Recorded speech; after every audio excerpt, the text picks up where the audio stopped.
If you clicked on this video, it's because you're either not feeling comfortable when you're out riding, or worse still, you're not riding because you're stuck at home injured. I can 100% relate. I've spent a massive part of my career feeling crooked and unbalanced every time I'm riding. But the one thing that's really helped everything click into place is strength training. And so today, I thought I'd show you 3 key exercises that you can complete at home with super basic equipment that have genuinely transformed my comfort and helped to increase power on the bike. The single leg kickback. This one can be done with body weight, but I'd recommend using one of these longer elastic bands. If you find that you don't feel stable when you're riding longer kilometers, then this one's a really good one just to try and cement some good muscle patterns. This movement strengthens the glutes, which is our primary source of power, and the balance factor helps to maintain an awareness of the body position, something that's so often overlooked, especially when we're tired. The knees collapsing inwards, you'll often find that you pedal like that because you don't have the glute strength. Concentrate on bringing that knee from the inside to the outside and engaging it, and then stabilizing through the core and through the hips, through the glutes, so that your knee isn't collapsing. Correct posture, nice and straight, through the core, and no arch in the back. Incorrect, and I'm over exaggerating here, but really arching through the back, because that's when you'll do an injury. We're trying to basically build muscle patterns that you'll then use on the bike. So focusing on that right technique at home will just help to really cement those patterns when you do get on the bike. Strong glutes will translate into a smoother, more balanced pedal stroke, and will help to alleviate the burn that you often get in the quads. Start with body weight if needed, and then progress by increasing resistance.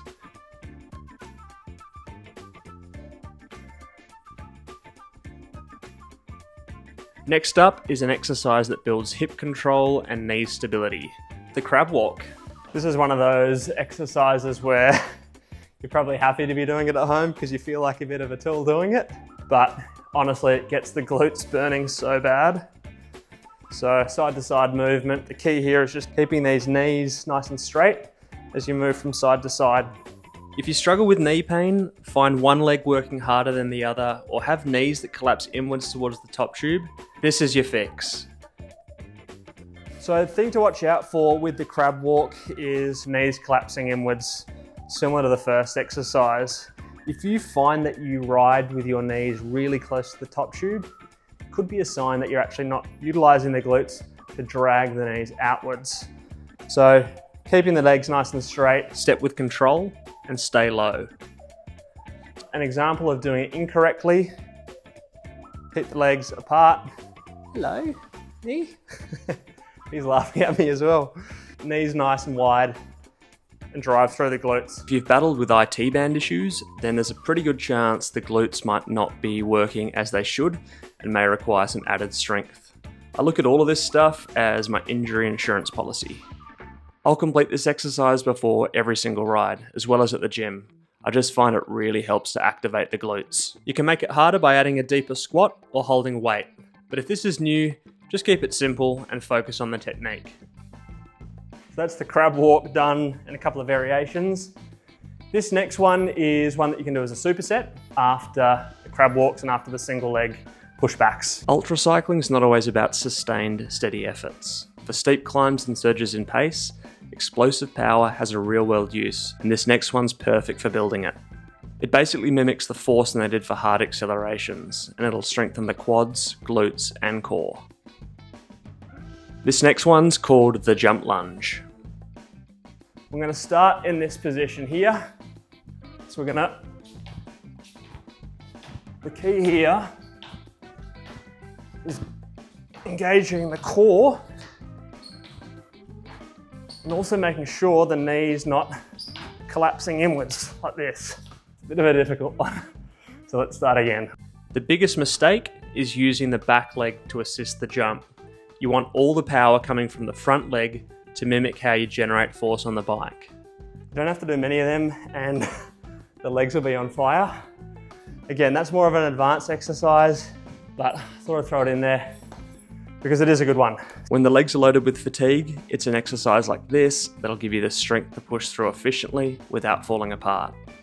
Start with body weight and then you can add resistance or weight as you get stronger. Focus on explosive power Every rep should feel like you're sprinting up a climb. My legs are cooked. The glutes are cooked. My quaddies are pretty tired. We're gonna do one ab exercise, core exercise, trunk exercise, whatever you wanna call it. It burns, so let's go. These exercises are all super functional, rather than focused on compound strength. And that's because of the importance of a strong dynamic core when it comes to our performance on the bike. Ultra cycling is not just about legs though. Our posture is just as important, especially if we're in the aero bars for long periods of time. If you feel fatigue in the lower back or shoulders on long rides, then there's a good chance it's the core strength that's missing. A plank's not just about holding still though. Because cycling's dynamic and we're constantly moving, I'm a big believer in keeping exercises dynamic too. A common mistake's letting the hips drop and rotating through the midsection. This puts a lot of strain through the lower back, so keep everything locked in and engaged. A strong core helps to keep you stable, whether you're climbing or in an aero position for long hours. The stronger your core, the longer you'll be able to maintain the position without discomfort. There you go, that is the final exercise. But it just shows you that you don't need a lot of equipment to get a really good little session in at home, whether it's in the living room, in the garage. The key is that 1, you'll feel more stable on the bike, and 2, your risk of injury will be massively reduced. So a couple of exercises for you. Do you do different exercises? I'd love to know what you do at home. It's always good to mix things up a bit.